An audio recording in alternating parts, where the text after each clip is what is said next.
Good day everyone. So I'm your coding engineering from this M3B. At andito ako ngayon para mag-present ng aking project for finals. Sa subject namin na heat transfer. So let's do this. Ang nakasign na number sa akin is 27 since 27 ako sa list of students sa section namin. So gagamit ako ng 2 meters and 7. Indicate 70% for the y, and so this is x and y, and then so export ko lang to sa ANSYS. So ayun, export lang natin to sa steady state thermal, and then dito sa geometry click lang natin, left click, then input geometry. So ito na natin then magma IGES, then yun, click lang natin. Pag nag-check na, pindutin natin yung model, then redirect na yan para sa another application. So nandito na tayo sa na-indicate na natin na siya sa ating lighting sign, so meaning ready na siya sa ating model.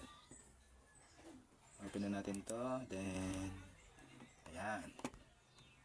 So itong material dapat naka structural steel since conduction tayo, no? Okay, then click lang natin yan.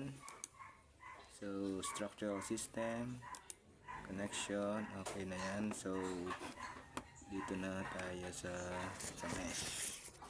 Alright, click lang natin ulit yan, and dito sa sizing palitan natin itong force. Dapat naka-find yung mesh natin, no? Para maging check to, dapat update natin to. So update natin, then apply na yan dito sa ating mesh. Antayin na natin, and ayan na, ayan na yung mesh natin. Next step is dito naman tayo sa steady state thermal.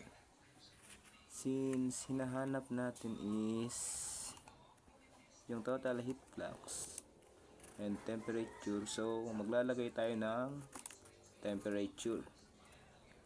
Lagyan natin tong side na to ng temperature 25%, I mean 25 degrees, since this is only instruction. Ito yung sabi sa atin eh. Then enter, tapos dito sa kabila apply din natin. Apply tayo ng temperature, left click, then insert, then temperature. Lagay natin is 500. So hanapin natin yung solution.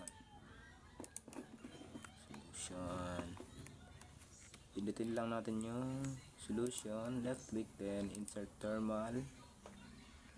Hanap natin is temperature, then sama natin heat flux, same process, click yung total heat flux, then ayan. Since di pa naka-check, update natin yan, no? And solve natin yan. Then wait natin mag-process para ma-check. Okay, next is gagawin natin is tignan na natin kung may changes na. So ayan, meron ng changes, bago na temperature. Ayan, goods na. From dito sa malamig pupunta sa mainit. Dito naman sa heat flux, yan. Then yung ating report review. So, i-preview lang natin to. Okay yan. Okay. Yan. So, print ko lang to. Tapos, yun. Sinda natin sa Google Docs. Sa ating folder na naka-assign. Binigay kasing folder. So, next is yung ating total heat flux.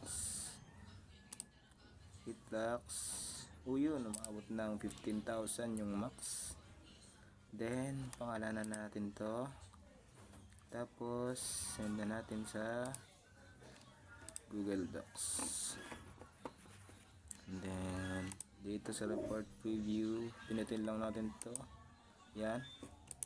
Ma-analyze nyo na yan. Lahat.